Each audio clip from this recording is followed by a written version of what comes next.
நற்செய்தியில் சில வசனங்கள் மிகவும் முக்கியமானவை.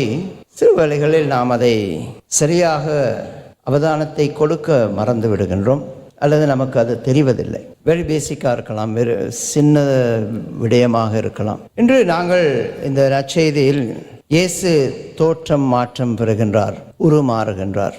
இன்று நாங்கள் பார்க்கின்றோம், சீடர்கள் அஞ்சி முகம் குப்புற விழுந்தார்கள். இறை வார்த்தையை கேட்கும் பொழுது, தந்தையின் வார்த்தையை கேட்கும் பொழுது அவர்கள் முகம் குப்புற விழுகின்றார்கள் என்று ஒரு வசனம் இருக்கின்றது. இதே வசனத்தை நாம் வேறொரு இடத்தில் கேட்டிருக்கின்றோமா? நினைவுபடுத்தி பாருங்க. இயேசுவை பிடிக்க வர்றாங்க, அரெஸ்ட் பண்ண வர்றாங்க. இயேசுவை பிடிக்க வரும் பொழுது இயேசு கேட்கின்றார், நீங்கள் யாரை தேடுகின்றீர்கள்? நாசரேத்தூர் இயேசுவை தேடுகின்றோம். சாதாரண ஒரு வசனம். இயேசு சொல்கின்றார், அது நான் தான். சாதாரண வசனம். ஆனால் நான் தான் என்று இயேசு சொல்லும் பொழுது அவரை பிடிக்க மிகவும் பலத்துடன் வந்தவர்கள், ஆயுத பலத்துடன் வந்தவர்கள், அதிகார பலத்துடன் வந்தவர்கள் எல்லோரும் முகம் குப்புற விழுகின்றார்கள். மீண்டும் இயேசு கேட்கின்றார், நீங்கள் யாரை தேடி வந்தீர்கள்? நாசரேத்தூர் இயேசுவை தேடி வந்தோம், அது நான் தான். இந்த நான் தான் என்று சொல்லும் பொழுது மீண்டும் அவர்கள் முகம் குப்புற விழுகின்றார்கள். அப்ப அந்த நான் தான் என்ற வசனத்தில் ஒரு சக்தி இருக்கின்றது, ஒரு வெளிப்பாடு இருக்கின்றது, ஒரு இறை அருளின் காட்சி இருக்கின்றது. அதைத்தான் நாங்கள் இன்றைய வாசகத்தில் பார்க்கின்றோம். இதற்கு முன் என்ன நடந்தது? இயேசு சீடர்களை பார்த்து கேட்கின்றார், மக்கள் என்னை யார் என்று சொல்கின்றார்கள்? சில பேர் சொல்கின்றார்கள், எலியாவா இருக்கலாம், ஸ்நாபகர்லப்பரா இருக்கலாம், தீர்க்க தரிசியாக இருக்கலாம். இயேசு கேட்கின்றார், நீங்கள் என்னை யார் என்று சொல்கின்றீர்கள்? அப்ப சீமோன் பேதுரு சொல்கின்றார், நீர் கடவுளின் மகன், நமக்கு மீட்பை அளிக்க வந்தவர். சொல்லுவாங்கல்ல, தமிழ்ல சில நேரம் சொல்லாம சொல்ற வசனம் இருக்குல்ல. இயேசு சீமோனை பார்த்து, சீடர்களை பார்த்து சொல்கின்றார், அது நான் தான். ஆனால் நான் நீங்கள் நினைக்கிறது போல நான் இல்லை. நீங்கள் நினைக்கின்றீர்கள் இந்த மெசியா சண்டை பிடிப்பார், யுத்தம் செய்வார், மற்றவர்களோடு போர் புரிந்து நமக்கு விடுதலை தருவார். ஆனால் அப்படி அல்ல. நான் சிலுவை சாவை ஏற்க வேண்டும், அந்த சிலுவை பாதையின் மூலம்தான் நான் உங்களுக்கு மீட்பை தரப்போகின்றேன் என்று சொல்லும் பொழுது ராயப்பர் சொல்கின்றார், ஆண்டவரே அப்படியெல்லாம் நடக்கக்கூடாது. முதலாவது, நம்ம நடக்க விட மாட்டோம். இரண்டாவது, நீர் இறைமகன், தாழ்ந்தெல்லாம் போகக்கூடாது, வீரத்தோடு நிற்கணும்.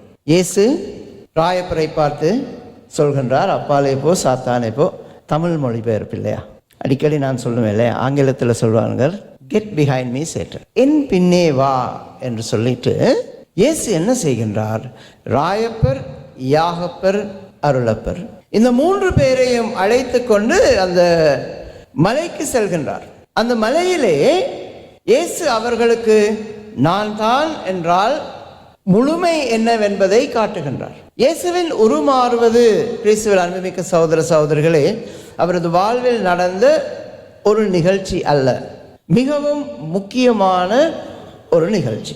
என்ன சொன்னா, இந்த உருமாற்றம், தோற்ற மாற்றம், இந்த நற்செய்தி ஒவ்வொரு வருடமும் தவக்காலத்தின் 2வது வாரத்தில் நமக்கு கொடுக்கப்படுகின்றது. எவ்ரி இயர், ஒவ்வொரு வருடமும் தவக்காலத்தின் 2வது வாரத்தில் கொடுக்கப்படுகின்றன. 3 நற்செய்தியாளர்களின் புத்தகத்தில் அது இடம்பெறுகின்றது. அதை தவிர இன்னொரு நாள் நாம் அதை ஒரு பெருவிழாவாக கொண்டாடுகின்றோம். ஞாபகம் இருக்கா? ஆகஸ்ட் மாதம் 6ஆம் தேதி அதை ஒரு திருவிழாவாக கொண்டாடுகின்றோம். ஆகவே இந்த நற்செய்தி நாங்கள் 2 முறை நிச்சயமாக வாசிப்போம். அங்கங்க மற்ற இடங்களையும் அது வரலாம். ஆனால் திருவிழாவாக, பெருவிழாவாக, உன்னதமாக இதை கொண்டாடுவதற்கு காரணம், இயேசு நான் தான் என்பதை மக்களுக்கு காட்டிய ஒரு தருணம். இந்த நான் தான் என்று சொன்னால், நீங்கள் அருளப்பன் நற்செய்தியை எடுத்தால் நான் என்ற வசனம் ஒரு 10 வாட்டி வந்துட்டு இருக்கும். நானே உலகின் ஒளி, நானே ஆயன், நானே வழி, நானே உண்மை, இப்படி நிறைய இடங்களில் இந்த நானே என்பது வரும். அப்படின்னு சொன்னால், இப்போ நான் போயிட்டு யார்கிட்டையாவது நான் தான் ஃபாதர் ஜூலியன் என்று சொல்கிறோம், அது போலவா? அது போல இல்லை. நான் தான் என்று இயேசு சொல்லும் பொழுது அவரது இறைத்தன்மையை நமக்கு காட்டுகின்றார். அந்த நான் தான் என்பது எவ்வளவு முக்கியம் என்று சொன்னால் அந்த நான் தான் என்பதை புரிந்து கொள்பவர்கள் முகம் குப்புற விழுகின்றார்கள். நேற்று நம்ம 2-3 மீட்டிங் வச்சுருக்கும் பொழுது திடீரென்று எனக்கு ஒரு அழைப்பு. சென்ட் கிளேர் ஹாலில் ஒரு வயது போன மூதாட்டி, ஆனால் அவ்வளோ பெருசாக வயசில் இல்லை, வயது போனவங்க திடீரென்று விழுந்துட்டாங்க. விழுந்த உடனே போயிட்டு நம்ம 2-3 நர்ஸ்மாரெல்லாம் அனுப்பி, நம்ம தமிழ் கம்யூனிட்டியிலே நிறைய பேர் இருக்காங்க நர்சஸ், 2 பேர் அந்த நேரம் இருக்கும் பொழுது எல்லாத்தையும் அனுப்பி எல்லாம் செட்டில் ஆகும் பொழுது நான் கேட்டேன், அம்மா நீங்கள் எப்படி விழுந்தீங்க? இல்லை ஃபாதர், எப்பயும் சிவம் பண்ணும் பொழுது ஐ கெட் ஸ்லைன்டு. அவங்க சிவம் பண்ணும் பொழுது, ரொம்ப ஆர்வமாக சிவம் பண்ணும் பொழுது அவங்க விழுந்துடுறாங்க. ஸோ பகுத்தறிவுள்ள ஒரு குருவாக நான் அவருக்கு ஒரு அட்வைஸ் பண்ணேன். என்ன அட்வைஸ்ன்னு சொன்னால், இனிமேல் சிவம் பண்ணாதீங்க, அவ்வளோ ஆர்வத்தை கொஞ்சம் குறையுங்க. 2வது, சிவம் பண்ணும் பொழுது நீங்கள் இப்படி அடிக்கடி விழுகிறீங்கன்னு சொன்னால், if you are getting ஸ்லைன், be prepared. எப்படி? சிவம் பண்ணும் பொழுது எங்கேயாவது ஒரு இடத்துல பாதுகாப்பாக உட்கார்ந்துருங்க. நல்லா தான் இருந்தது அட்வைஸ். எல்லாம் முடிய விட்டு ரூமுக்கு போயிட்டு நான் இறை போடுகின்றேன். இறை போடுறது தெரியுமா? மாடு முழு நாளும் புல்லெல்லாம் சாப்பிட்டுட்டு திருப்பி இறை போடும். அதை உள்ளே எடுத்துட்டு அதுக்கு பிறகு திருப்பி எடுத்து அதை அனுபவிக்கும். அதுபோல் ஒவ்வொரு நாளும் நான் இரவில் அன்று நடந்த விடயங்களை கொஞ்சம் இறை போட்டு பார்ப்பேன். எக்ஸாமினேஷன் ஆஃப் கான்ஷியஸ் சொல்லுவாங்க சில பேர். ஏதாவது நல்லது நடந்திருந்தால் நமக்கே ஒரு தட்டு கொடுத்துக்கலாம், வெல் டன் ஜூலியன்னு சொல்லிட்டு. மக்கள் எல்லாம் சொல்ல மாட்டாங்க. ஸோ நம்மளே சொன்னாதான். ஏதாவது தப்பு நடந்திருந்தால் இனிமேல் இப்படி செய்யக்கூடாது, மாற்றிக்கொள்ளணும், அப்படி நமக்கு நாம் ஒரு அட்வைஸ் கொடுத்து கொள்ளலாம். ஸோ இறை போட்டு கொண்டு இருக்கும் பொழுது ஒரு கேள்வி வருது. ஜெபத்தெல்லாம் கட்டுப்படுத்த சொல்ல உரிமை உங்களுக்கு இருக்கோ? இல்லை. So I am having a dialogue. இல்லை, அவங்களோட பாதுகாப்பு முக்கியம் இல்லை. பாதுகாப்பு முக்கியமாக அவர்களது உணர்வு பூர்வமான அந்த அனுபவம் முக்கியமாக. இப்போ நான் அந்த சோல்ஜர்ஸ்கிட்ட போயிட்டு, யாரை தேடுகின்றீர்கள்? நாசரேத்தூர் இயேசுவை தேடுகின்றேன். 2வது வாட்டி, 1வது வாட்டி ஓகே ஹேப்பன்டு, அது ஒன்றும் செய்ய முடியாது. 2வது வாட்டி நானும் அதில் இருந்தேன், யூ ஷுட் ஐ ப்ரிப்பேர்ட். ஆனால் உண்மையில் நான் அந்த அனுபவத்தை உணரும் பொழுது அந்த அனுபவத்தை தக்க வைத்துக் கொள்ள எனக்கு ஒரு ஆசையாக இருக்கும். அந்த அனுபவத்தை மீண்டும் மீண்டும் மீண்டும் நான் அனுபவிக்க எனக்கு வேண்டுமாக இருக்கும். அதை கட்டுப்படுத்த முடியாது. அதை உணர்பவர்களுக்குத்தான் அது தெரியும். இன்றைய உணர்ச்சி பூர்வமான அந்த தருணத்தில் ராயப்பர் இயேசுவிடம் சொல்கின்றார், ஆண்டவரே, 3 கூடாரங்கள் நாங்கள் அமைப்போம், உமக்கொன்றும், மோயிசனுக்கொன்றும், எலியாவுக்கொன்றும். பழைய ஏற்பாடு நம்ம சரியாக தெரியாத பட்சத்தில் இந்த கூடாரம் அமைக்கிறது நமக்கு அவ்வளவு புத்தி கெட்டாது. பிச்சிங் டென்ட், வார்த்தை மனுவுருவானார், நம்முடைய குடிக்கொண்டார். Same word, pitching tent. The word became flesh and pitch tent அப்படி சொல்லுவாங்க. வார்த்தை மனுவுருவானார், நம்முடைய கூடாரம் அமைத்தார். இந்த கூடாரம் அமைப்பது என்பது ஒரு அருமையான ஒரு நிகழ்வு. பழைய ஏற்பாட்டில் மக்கள் என்ன செய்வாங்கன்னு சொன்னால், அவர்கள் நாடோடிகள். ஒரு ஊர்லேருந்து இன்னொரு ஊருக்கு போவாங்க. வீடெல்லாம் கட்டி அத்திவாரம் போட்டெல்லாம் இல்லை, அவர்கள் வாழ்வது கூடாரங்களில்.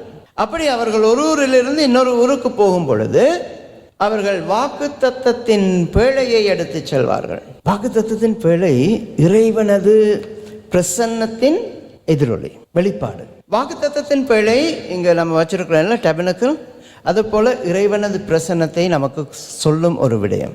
ஸோ ஒரு இடத்திலிருந்து மக்கள் இன்னொரு இடத்திற்கு போகும் பொழுது அவர்கள் செய்யும் முதன்மையான காரியம், த ஃபர்ஸ்ட் திங், அவர்கள் செய்யும் முதன்மையான காரியம், they will pitch a tent.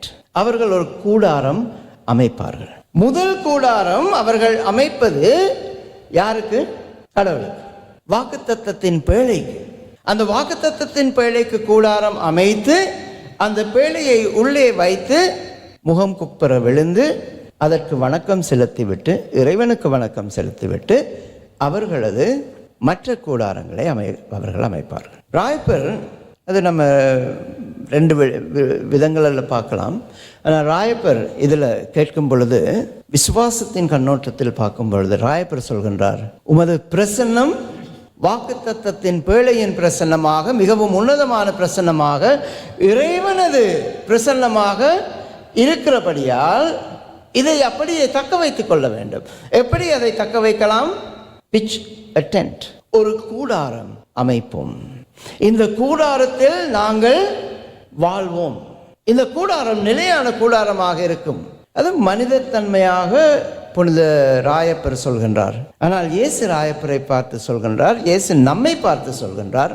இந்த உலகத்தில் கஷ்டப்படுபவர்களை பார்த்து, துன்பப்படுகிறவர்களை பார்த்து சொல்கின்றார், நமது விண்ணக வாழ்வில் நமக்கு ஒரு கூடாரம் அமைய வேண்டும் என்று சொன்னால் நாம் அந்த மலையிலிருந்து கீழே இறங்கி வந்து நமது சிலுவையை சுமந்து கொண்டு இயேசுவை பின்தொடர்ந்து அந்த சிலுவை பாதையில் நடந்து இறந்து உயிர் பெறும் பொழுது நமக்கு விண்ணகத்தில் ஒரு நிரந்தரமான கூடாரம் கொடுக்கப்படும். அங்கே நாங்கள் இறைவனோடு ஒன்றாக இருப்போம்.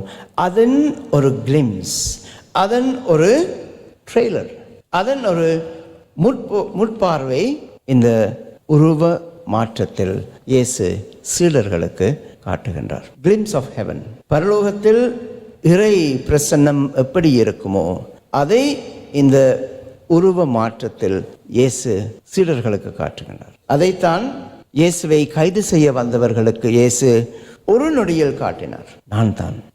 அன்புமிக்க சகோதர சகோதரர்களே, தவக்காலத்தில் நம்ம நிறைய விடயங்களை விட்டு கொடுக்குறோம். வெரி குட், நல்லது. நிறைய விடயங்களை விட்டு கொடுக்குறோம், நல்லது. நிறைய விடயங்களை விட்டு கொடுக்கும் பொழுது ஒரு விடயம் நம்மை பற்றி கொள்ள வேண்டும். இப்போ ஒரு உதாரணம் இருக்குல்ல, இயேசு ஒருவரது உள்ளத்திலிருந்து சாத்தானை விரட்டி அடிக்கின்றார். இயேசு சொல்கின்றார், அந்த சாத்தான் வெளியே போன பிறகு அந்த உள்ளம் நன்றாக சுத்தம் செய்யப்பட்டு இருக்கும். அந்த சாத்தான் எல்லாம் சுற்றி போயிட்டு நல்ல ஒரு இடம் கிடைக்காத பட்சத்தில் திரும்பி வந்து பார்க்கும், இந்த உள்ளம் சுத்தமாக இருக்குது, இந்த வீடு நல்லா சுத்தமாக இருக்கு, நிறைய இடம் இருக்குது அந்த வீட்டில்.